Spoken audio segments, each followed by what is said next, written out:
नमस्कार दोस्तों, ई मेंटर्स में आपका स्वागत है। ये video SSC CGL post related series का 6th वीडियो है।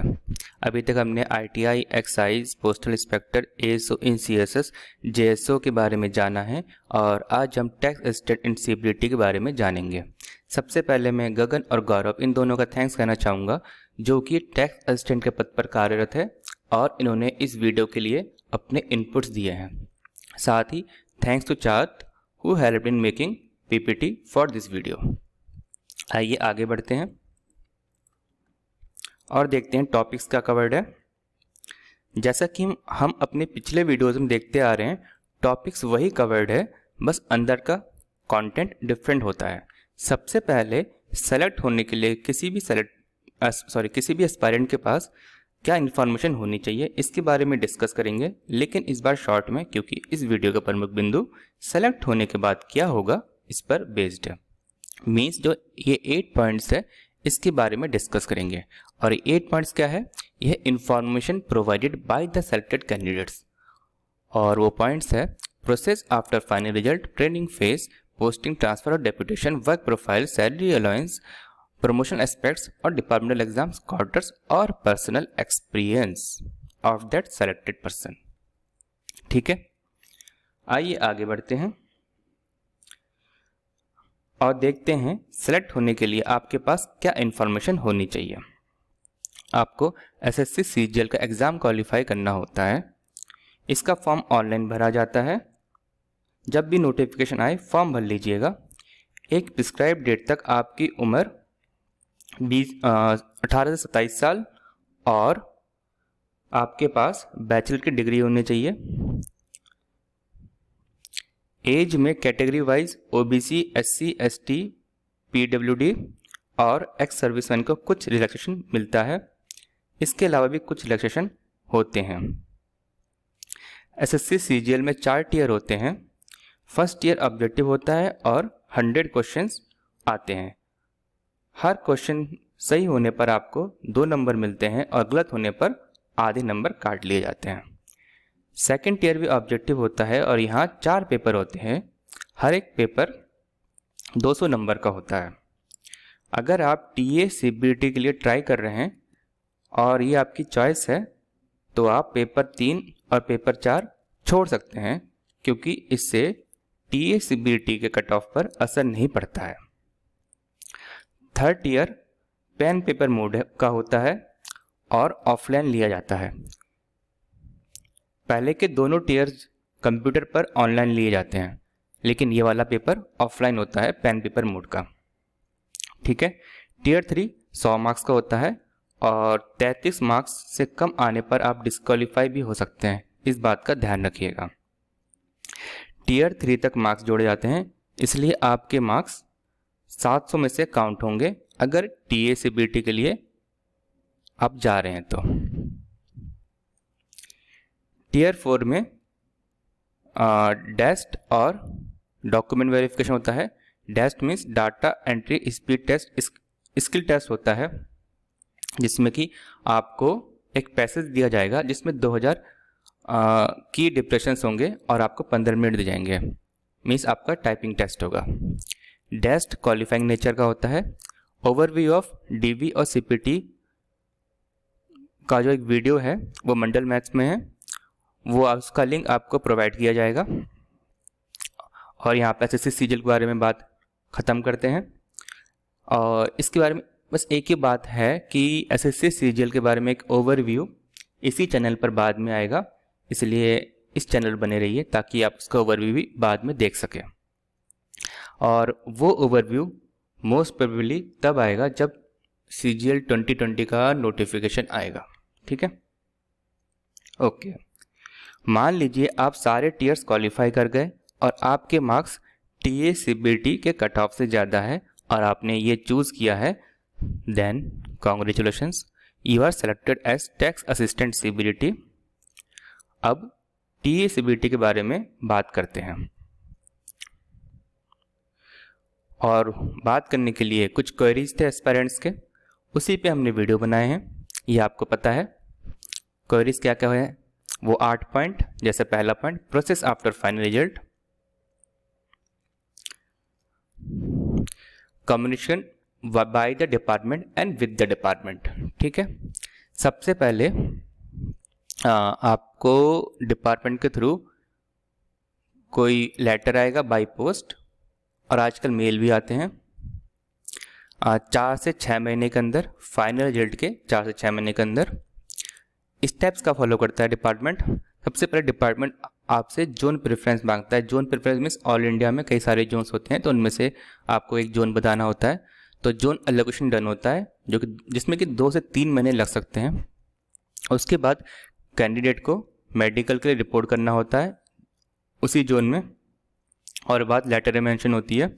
और मेडिकल होने के बाद नेक्स्ट डे वो कैंडिडेट डिपार्टमेंट ज्वाइन कर सकता है। ठीक है, और यहाँ पर है mainly all the communication done using correspondence address not the mail ID. ठीक है, इस बात का ध्यान रखिएगा। चलिए शॉर्ट में आपको फिर से यहाँ पे बता देता हूँ। जो यहाँ तक का प्रोसेस मैंने भी कर रखा है मेडिकल तक का, तो ये पूरा प्रोसेस करेक्ट है। एक्चुअली में CGL 2015 से मैं भी TA-CBT के लिए सेलेक्टेड था, पर मैंने ज्वाइन नहीं किया था। मुंबई में मेरी क्या बोलते हैं मेडिकल आया था, 2 दिन लगे थे मेडिकल और DV होने में। मीन्स वहाँ पे डॉक्यूमेंट वेरिफिकेशन होता है। फर्स्ट डे डॉक्यूमेंट वेरिफिकेशन लिया गया था, और उसी दिन हम मेडिकल के लिए भी गए थे। और सेकंड डे मेडिकल की रिपोर्ट आ गई थी, वो मैंने डिपार्टमेंट में जमा कर दी थी, और साथ ही उन्होंने कहा था आप नेक्स्ट डे से ज्वाइन कर सकते हैं। बस इतना हुआ था 2015 की CGL में। तो वाले पॉइंट्स करेक्ट है, क्योंकि सिलेक्टेड बंदों ने दिए हैं तो करेक्ट होने ही चाहिए। मेडिकल प्रोसेस के लिए वो हॉस्पिटल अलॉट करते हैं किसी जोन में। ठीक है, अपने जोन में जो बेसिक चेकअप्स डन होते हैं। It's easy, no one rejected as per their knowledge. देखिए बेसिक चेकअप्स में जो जितना मुझे याद है वो मैं बता देता हूँ। आँख, नाक, कान, गला सब कुछ चेक होगा, ECG होगा, और HIV का टेस्ट भी होगा। ठीक है, जब हम लोग HIV का टेस्ट दिए थे तो हम लोग कह रहे थे चाहे कुछ भी हो जाए, चाहे जॉब मिले ना मिले, ये रिपोर्ट नेगेटिव आनी चाहिए। ये एक फन फैक्ट है, बस इतना सा है। बाकी मुझे इतना याद है कि अलग अलग हॉस्पिटल में अलग अलग टाइम लग रहा था, तो कोशिश करिए कि आपको सही हॉस्पिटल मिले। ठीक है, अगर आपको पता हो कि इस हॉस्पिटल में जल्दी काम हो रहा है तो आप कोशिश कर सकते हैं, पर चांसेस है कि आपको जो डिपार्टमेंट का आएगा आपको उसी डिपार्टमेंट में आपको मेडिकल देना पड़ेगा। ठीक ना? ओके, ये बात इसलिए बोल रहा हूँ क्योंकि जब 2015 का जब मेरा मेडिकल हुआ था तो उस वक्त कई लोगों ने नेक्स्ट डे ही अपना क्या बोलते हैं फ़्लाइट और ट्रेन की बुकिंग कर रखी ताकि वो घर वापस जा सके, पर उनको अपने ट्रेन और फ्लाइट्स कैंसिल करने पड़े थे क्योंकि मेडिकल में टाइम लग गया था। ठीक है, ओके। तो इसलिए आप जब भी मेडिकल देने जाएंगे तो आप 2-3 दिन का गैप के बाद ही फ्लाइट्स या ट्रेन जो बुक करना चाहते हैं तब कर लीजिएगा। ओके, पुलिस वेरिफिकेशन प्रोसेस, इसके लिए कैंडिडेट्स कुछ नहीं करना होता है। सेक्शन कॉन्फिडेंशियल सेक्शन या ऑफिस ही पुलिस अथॉरिटी को रिक्वेस्ट सेंड करती है, वो आपके घर आते हैं। ठीक है, और वेरीफाई कर लेते हैं। और the same process followed by most of the departments, means आपको इसमें कुछ करने की ज़्यादा ज़रूरत होती नहीं है, डिपार्टमेंट खुद ही करता है। पुलिस वाले खुद आपके घर आएंगे, सब कुछ चेक करेंगे, हाँ बंदा यहीं रहता है, करेक्ट इन्फॉर्मेशन दी है, बस ये सब करेंगे और हो जाएगा। ठीक है, अब ट्रेनिंग फेज। ट्रेनिंग के लिए ड्यूरेशन 35 दिन का है। इट मे और may not start right after joining department on the zone allocated, means अगर आपने डिपार्टमेंट को ज्वाइन कर लिया है तो उसी वक्त भी स्टार्ट हो सकता है, बाद में भी स्टार्ट हो सकता है ट्रेनिंग। ट्रेनिंग लोकेशंस है MSTU हेडक्वार्टर्स। MSTU जो है हर जोन में प्रेजेंट है, लगभग हर जोन में। ट्रेनिंग में आपके डिपार्टमेंट के बारे में बताया जाता है, मीन्स आपके डिपार्टमेंट के वर्किंग के कंप्लीट नॉलेज दी जाती है।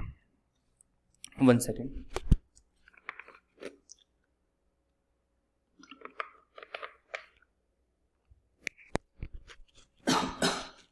सॉरी। हाँ, there are exams every weekend, हर वीकेंड पर एग्ज़ाम होने के चांसेस है। और ये जो ट्रेनिंग है सीनियर टीए के प्रमोशन के लिए आपको हेल्प करेगी। Without passing exam you can't get promotion, इस बात का ध्यान रखिएगा। जो ये वाला पॉइंट है ये गगन ने दिया था। गगन अभी सीनियर टीए है, जो कि अब बाद में देख पाएंगे जब पर्सनल एक्सपीरियंस के बारे में बात करेंगे। ओके, फूड और अकोमोडेशन के लिए यहाँ पे हॉस्टल अवेलेबल, पहले देखा जाएगा हॉस्टल अवेलेबल है नहीं है, अगर है तो उसको ऑप्ट करिए, नहीं है तो लॉजिंग चार्जेस आपको प्रोवाइड किया जाएगा। मीन्स आप कोई होटल वगैरह लीजिए, कहीं पे रेंट पे लीजिए तो आपको लॉजिंग के चार्ज प्रोवाइड किए जाएंगे, फूड चार्ज प्रोवाइड किया जाएगा और ट्रैवलिंग चार्ज प्रोवाइड किया जाएगा। ठीक है, अब बात आती है पोस्टिंग, ट्रांसफर और डेप्यूटेशन की। ट्रेनिंग से पहले पोस्टिंग हो जाती है, ठीक, और posting are alternate on the basis of zone preference. जो भी सेलेक्टेड कैंडिडेट्स जोन प्रेफरेंस देते हैं उसी के बेसिस पे पोस्टिंग होती है। ट्रांसफ़र नॉर्मल ग्राउंड में 3 साल में ट्रांसफ़र हो सकता है। अगर अनमैरिड गर्ल है और स्पाउस है आपके दूसरी जगह पे जहाँ पे ट्रांसफ़र लेना चाहते हैं तो उस केस में आपको ट्रांसफ़र 1 साल में मिल सकता है, और रियलिटी में जो ट्रांसफ़र होता है लगभग 5 साल लग जाते हैं, और डेप्यूटेशन के बहुत ही कम चांसेस होते हैं। Chance to get home state, home state के लिए चांसेस बहुत ही कम होते हैं। वो डिपेंड करता है कि आपकी मेरिट कितनी है, मीन्स आपकी ऑल इंडिया रैंक कितनी है। ठीक है, क्यों, इसके पीछे का रीज़न है, अगर आपकी ऑल इंडिया रैंक अच्छी होगी और आपने जोन प्रेफरेंस अपने होम स्टेट के हिसाब से भरा होगा तो आपको प्रिफर किया जाएगा कि आपको होम स्टेट मिल जाए।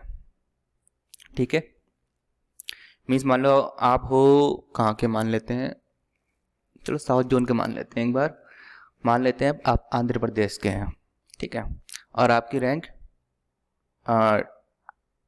1 है TACBT केस में, और एक दूसरा बंदा है उसको भी मान लेते हैं वो भी आंध्र प्रदेश का है और उसकी रैंक 2 है TACBT केस में। ठीक है, पर आंध्र प्रदेश में एक ही सीट है, तो जो पहले बंदे ने आंध्र प्रदेश भरा और साथ में उसने तेलंगाना भर दिया मान लेते हैं। ठीक है, क्योंकि उसने आंध्र प्रदेश और तेलंगाना भरा है, पहला नंबर पर उसने आंध्र प्रदेश भरा है पहले बंदे ने, इसलिए उसको आंध्र प्रदेश मिल गया। अब दूसरे बंदे का जो जोन प्रेफरेंस है वो देखा गया तो उसने उसका जो पहला प्रेफरेंस का है आंध्र प्रदेश पर वो सीट भर चुकी है तो उसको नहीं मिलेगा। उसने सेकंड नंबर मान लिया तेलंगाना भरा तो उसको तेलंगाना मिल जाएगा अगर वहाँ पे सीट है तो। अगर तेलंगाना में 0 सीट्स है और मान लेते हैं तमिलनाडु में है बाद में सीट, ठीक है, और उसने 3rd नंबर पे तमिलनाडु भरा है तो उसे तमिलनाडु मिल जाएगा। ठीक है, तो आपका एक रैंक मैटर करेगा जो आपको SSC CGL एग्ज़ाम के थ्रू मिलता है। ठीक है, इसलिए आपको वहाँ पे अच्छे मार्क्स लेके आने हैं ताकि आपकी रैंक अच्छी है और आपको वो वाला जोन मिल जाए। रैंक से और एक चीज़ ज़्यादा है यहाँ पर अब दूसरी बात बताने जा रहा हूँ। जैसे कि मान लीजिए कुछ लोग ज्वाइन किए हैं मुंबई और कुछ लोग ज्वाइन किए हैं चेन्नई। ठीक है, और मुंबई जो है चेन्नई से पहले भर जाता है मोस्टली, तो मान लेते हैं वहाँ पे सीट है 20 और 20। ठीक, अब आते हैं प्रमोशन पर।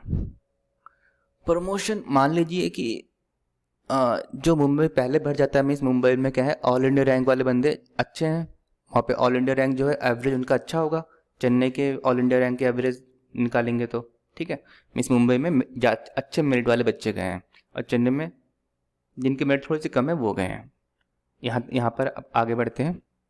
अब मानते हैं कि प्रमोशन के लिए वैकेंसी कहाँ निकली, दोनों जगह पे निकल गई। कहाँ, मुंबई में भी और चेन्नई में भी, दोनों जगह पे 5-5 की वैकेंसी निकली है सीनियर टीए के लिए। ठीक है, सीनियर टीए बनने के लिए वैकेंसी निकली है 5-5। तो जो मुंबई में जो 20 में से टॉप 5 है उनको प्रमोट कर देंगे सीनियर टी में, और जो चेन्नई के 5 लोग हैं वो भी प्रमोट कर देंगे सीनियर टीए में। ठीक है, अब यहाँ फन फैक्ट क्या है, यहाँ पर है कि मान लीजिए जो छठा बंदा है, ठीक है, छठा बंदा मुंबई का है, वो चेन्नई भी तो ऑप्ट कर सकता था। ठीक है, अगर वहाँ उसका मेरिट अच्छा है तो, पर उसका प्रमोशन चेन्नई के मुकाबले में स्लो हो रहा है क्योंकि उसने मुंबई ऑप्ट किया था। ठीक है, तो बात समझ रहे हैं कि आपको ना जोन प्रेफरेंस के लिए भी आपको ध्यान रखना होगा कि अगर आपको प्रमोशन अच्छा चाहिए तो आप वो वाला जोन भी चूज कर सकते हैं जो बच्चे लेस ऑप्ट करते हैं। ठीक है, तो आपको वहाँ पर प्रमोशन के चांसेस बढ़ जाएंगे। अगर आपके लिए स्टेट वगैरह मैटर नहीं करती है तब आप ये चीज़ें कर सकते हैं। ठीक है, ओके। अब हम कहाँ थे वीडियो में? Chance to get home state. पहला है मेरिट के बेसिस पर, दूसरा आईसीटी जो कि प्रेजेंटली बैंड है। ठीक है, और तीसरा है deputation to department unit located in home state. Deputation के चांसेस बहुत ही कम होते हैं। Note, in case of ICT seniority is lost, ICT is under review. ठीक है, तो यहाँ पे एक मेरे साथ वाले ने पॉइंट दिया है, नो आईसीटी आफ्टर फरवरी 2020। और इस वीडियो बनाने तक एक इनपुट आया था, स्पेक्टर केस में आया था। ठीक है, टीएससीसीबीटी केस में नहीं आया, स्पेक्टर केस में आया था कि 1 सितंबर 2020 तक जिन्होंने भी स्पाउस बेसिस पर या कोई दूसरे ग्राउंड पे जो कि अच्छा ग्राउंड है उस बेसिस पर ट्रांसफ़र लेने के लिए सोचा है, तो उनके बारे में वो लोग डिस्कशन कर रहे थे कि उनको ट्रांसफ़र दे दिया जाए, मीन्स उनको आईसीटी प्रोवाइड कर दिया जाए। ठीक है, 1 सितंबर 2020 तक की बात है। ठीक है, तो ये वाली पिक आपने देखी, ये दोस्त ने भेजी है जो टीएससीबीटी है कि no ICT after February 2020 for older applications, dossier to be collected as soon as possible and further action to be taken. ठीक है, अब है बात करेंगे वर्क प्रोफाइल और वर्क कल्चर की। 5 दिन की वर्किंग है। It depends on the section one is working. हर चीज़ सेक्शन पे डिपेंड होता है। कोई भी डिपार्टमेंट हो, कोई भी मिनिस्ट्री हो, आपको समझ में आ गया होगा। ठीक है, इफ सिचुएशन डिमांड्स, और सिचुएशन डिमांड करता है तो किसी किसी को सैटरडे संडे में भी आना पड़ सकता है। ऑफिस टाइमिंग जो है 9:30 से 5:30 है। Overtime during time bearing due to overload. ये कुछ टेक्निकल बात हो गई है टीएससीबीटी केस में, बस इस बात का ध्यान रखिए, कुछ ओवर टाइम है, time bearing due to workload. Biometric is not necessary. Office infrastructure is quite good for X and Y city but can't say about Z city. ठीक है, वो कह नहीं सकते। There is no dress code, mostly desk job for TA and senior TA. Work allocation, 2 type के section allocate होते हैं जो कि रैंडमली अलोकेट होंगे आपको, वो होता है असेसमेंट और नॉन असेसमेंट। ठीक है, अब यहाँ पे एक जनरल पॉइंट है, most of the time TA deal with tapal. ठीक है, तपाल उनका कुछ वर्ड है, inward and outward section of assessment and non assessment part, so his work is same in both sections which is to deal with tapal. अब इसको कैसे pronounce करते हैं इसको नहीं पता, से तपाल ही पढ़ेंगे। Duties in assessment deals with tapal cashier working in ward और circle with accessing officer NEAC REAC and assessment range. ठीक है, ये पॉइंट, ये सारे पॉइंट्स जो है एज इट इज मैंने लिखे हैं जो मुझे प्रोवाइड किए गए थे, तो इसलिए मैंने एक रफ वर्क किया है आपके लिए। जो NEAC REAC क्या है इसके लिए मैंने पूछने की कोशिश करी थी। ठीक है, तो उन्होंने बताया NEAC means national e assessment centre, REAC means regional e assessment centre, and tapal का कोई फुल फॉर्म नहीं है। इनवर्ड की एंट्री वाली सीट को तपाल बोलते हैं, यहाँ का जनरल टर्म है ये। ठीक है, okay. Duties in non assessment deals with tapal cashier establishment related work, data entry as per direction assessing officer, establishment, TDS, INCI audit, international taxation. I think जो ये ब्रैकेट के अंदर पॉइंट्स है सारे सेक्शन के नाम है। ठीक है, everything is being done on computer, सारा काम कंप्यूटर में हो रहा है। Even notice are generated online TDS and being sent on the email IDs एसएससीज। में सारा काम ऑनलाइन हो रहा है, नोटिस भी जनरेट हो रहा है TDS, और जो भी एसएससीज है उनके ईमेल आईडी में भेजे जा रहे हैं। ठीक है, सैलरी और अलाउंस, 1 सेकेंड।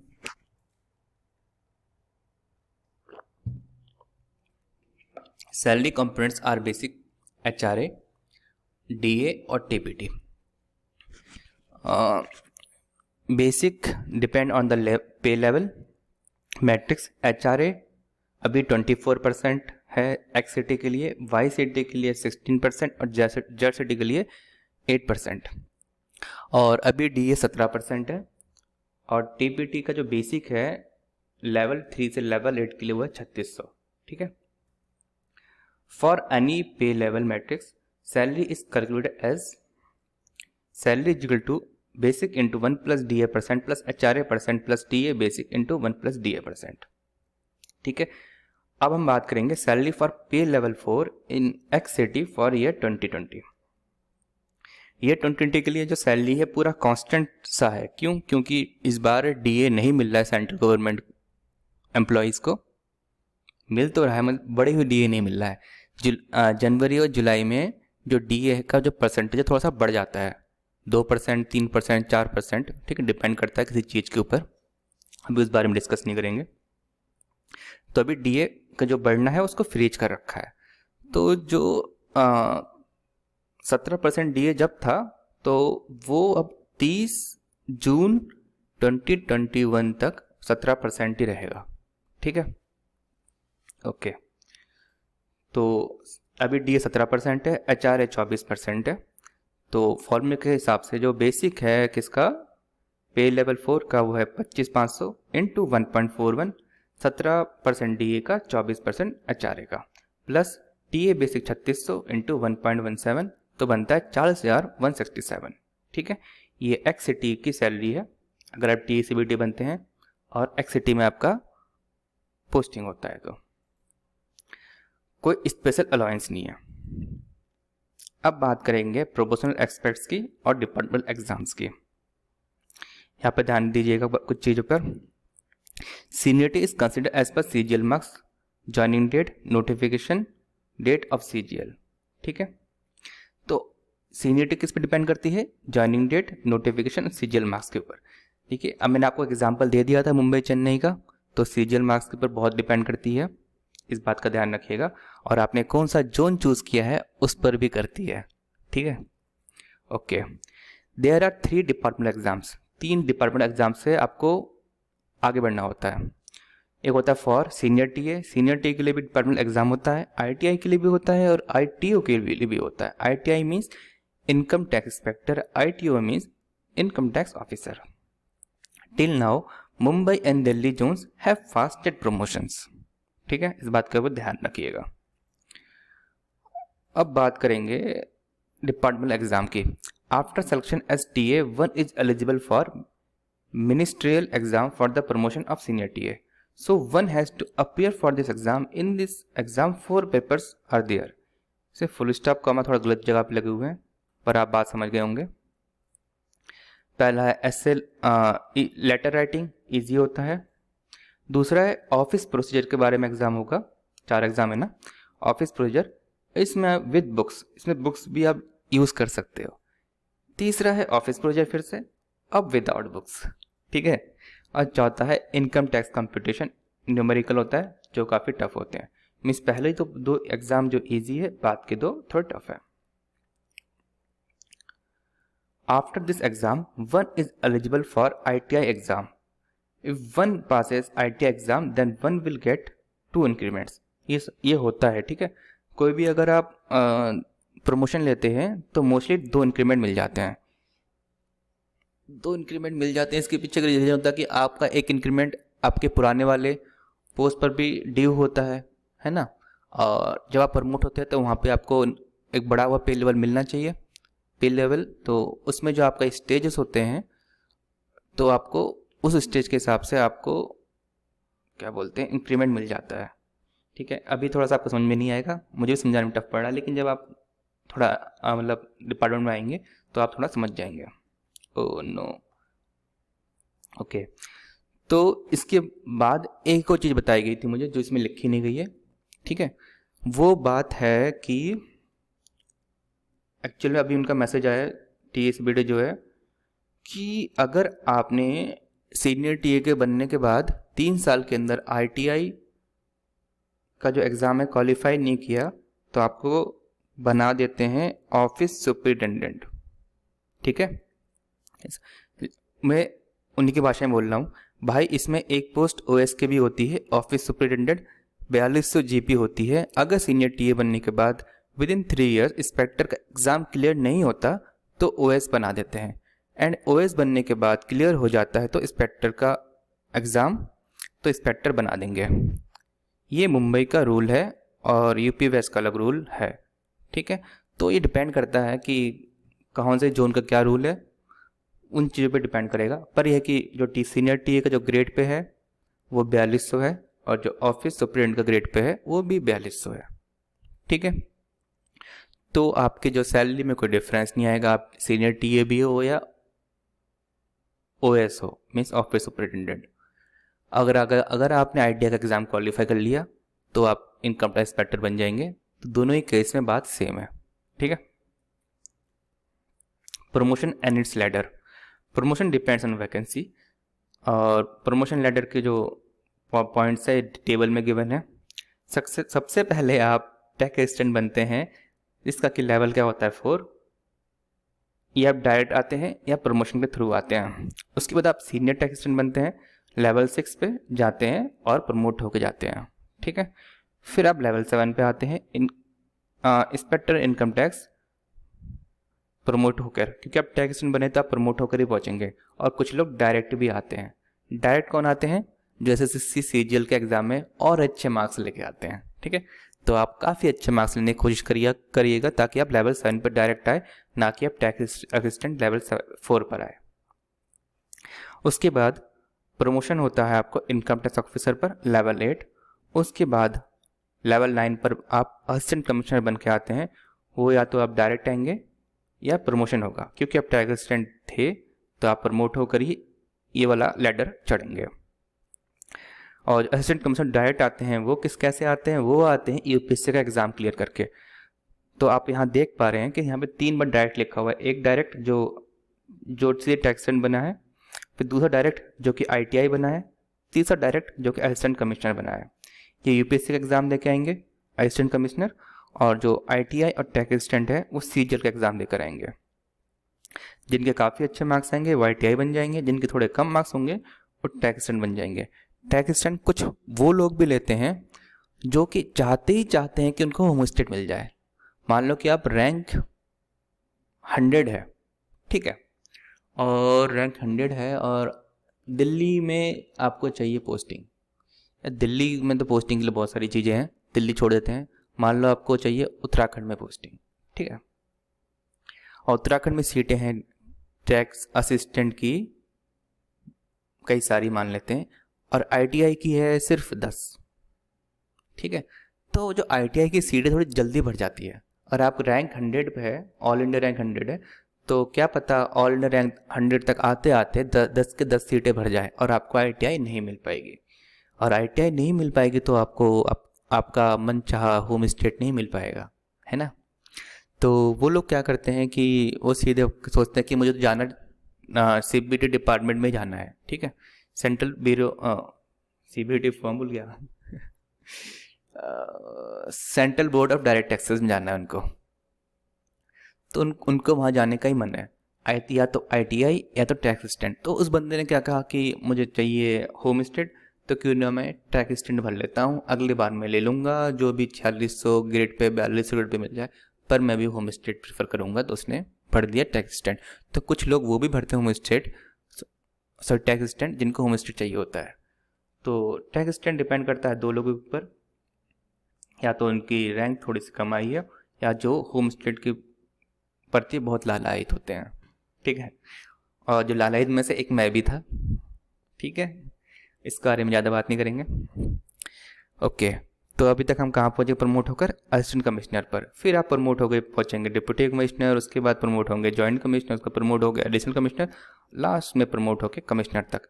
यहाँ तक आपका पहुँचना बहुत ही मुश्किल है मेरे हिसाब से। टैक्स असिस्टेंट बन के जाओगे तो आई थिंक लेवल 10 तक पहुँचना भी काफ़ी अच्छे चांसेस है, और लेवल 10 या लेवल 11 तक पहुँच गए। आई थिंक लेवल 12 13 तक नहीं पहुँच पाएंगे मेरे हिसाब से, ठीक है। अब बढ़ते हैं आगे और बात करते हैं क्वार्टर्स की। तो जो क्वार्टर्स है आपको टाइप 2 क्वार्टर्स मिलेंगे, आप इसके लिए एलिजिबल टाइप 2 के लिए ही हैं। और you may get quarters as soon as you join, but allotment done only after vacancy. मतलब जैसे ही आपने ज्वाइन किया तो आपको क्वार्टर्स मिल सकती है, लेकिन अगर क्वार्टर्स की वैकेंसी हो तभी आपको अलॉटमेंट मिलेगा। इसका मतलब ये है कि अगर आप टैक्स स्टूडेंट बन चुके हो और क्वार्टर्स के लिए अप्लाई करते हैं, अगर क्वार्टर्स खाली हो तो आपको मिल जाएगा जैसे आपने ज्वाइन किया। इसके लिए आपको वेट नहीं करना पड़ेगा, ठीक है। In Mumbai zone I prefer Goregaon and Powai quarters, ठीक है। मुंबई वाला जो बंदा है उसने लिखा कि मैं गोरेगांव पवाई क्वार्टर्स को प्रेफर करता हूँ। गोरेगांव इज रफली 30 kilometre from office. Quarters are awesome, बहुत बढ़िया। मीन्स मुंबई जोन में क्वार्टर्स मिल सकते हैं, इसका मतलब ये हुआ, ओके। और mostly near less than 5 kilometre. जो क्वार्टर्स होते हैं आपके ऑफिस से पास होने के चांसेस ज़्यादा होते हैं, मोस्टली लिखा हुआ है तो मोस्ट चांसेस ये है। तो ये बाई टी ए मुंबई है और ये बाई टी ए हैदराबाद है। तो हैदराबाद वाला ने साफ साफ बोला क्वार्टर्स आर ऑसम, और 5 किलोमीटर अगर आपका ऑफिस जो है 5 किलोमीटर के दायरे में होगा। हैदराबाद है, आई थिंक एक्स सिटी नहीं होता, वाई सिटी होना चाहिए हैदराबाद, ठीक है। तो देखिए एक्स सिटी में जो क्वार्टर्स मिलने के चांसेस थोड़े कम होते हैं क्योंकि वो एक्स सिटी है, वहाँ पे मेट्रोपॉलिटन सिटी है, तो वहाँ पे क्वार्टर्स थोड़े से कम बचते हैं वैकेंसी के रूप में। पर जो वाई सिटी थोड़ा कम लोग प्रेफर करते हैं, तो वहाँ पर वैकेंसी ज़्यादा होती है क्वार्टर्स की, तो वाई सिटी में क्वार्टर्स मिलने के चांसेस ज़्यादा होते हैं। और जस सिटी में तो आप समझ गए होंगे उससे ज़्यादा होते हैं। और अब पर्सनल एक्सपीरियंस की बात करेंगे, और वो पर्सनल एक्सपीरियंस दिया है टीए मुंबई वाले ने। नाम है गगन सिंघल, प्रेजेंट डेजिग्नेशन है senior tax assistant, means promote हो चुके हैं। ड्यूरेशन ऑफ जॉब 3 साल 5 महीने। जो गगन सिंघल है ना, एक्चुअल में मेरा बैचमेट होता अगर मैंने टैक्स असिस्टेंट ज्वाइन किया होता ऐसे सीजीएल 2015 के थ्रू, ठीक है। अब अगला क्वेश्चन है, is there a gap between your imagination, means आपने जो इमेजिन किए थे जॉब के बारे में एज ए सीजीएल से पहले और जॉब पाने के बाद, इसमें कुछ इमेजिनेशन के बीच में कुछ गैप है। Okay, practically yes, what we hear before joining is different from what we see after joining. Okay, job satisfaction and reasons depends on your aim. Will you go for any other post in next CGL exams? My priority is to get hometown, then thinking of post. Means next CGL exam के लिए जा सकते हैं क्योंकि home town लेना एक priority है, इसलिए बाकी पोस्ट कर में सोच सकते हैं। ये लॉजिकल पॉइंट है क्योंकि सभी होम स्टेट के आसपास ही चाहते हैं। और पॉइंट्स है, according to you what are top 5 CGL post. PO means preventive officer, MEA means ministry of external affairs में एएसओ बनना है, सीएसएस में ASO, ITI, DA in home town. Government quarters और रेंटेड अपार्टमेंट्स, तो इनको government quarters मिला हुआ है, ठीक है। Can we get time for UPSC preparation while working in this job, depends on your job location and work allotted to you, ठीक है। ये पॉइंट लगभग सारे डिपार्टमेंट्स के लिए कॉमन है कि आपको जॉब क्या मिली है, वर्क क्या मिला हुआ है, सब कुछ आपके सेक्शन पे डिपेंड करता है। अब जो पर्सनल एक्सपीरियंस है वो टीए हैदराबाद के हैं।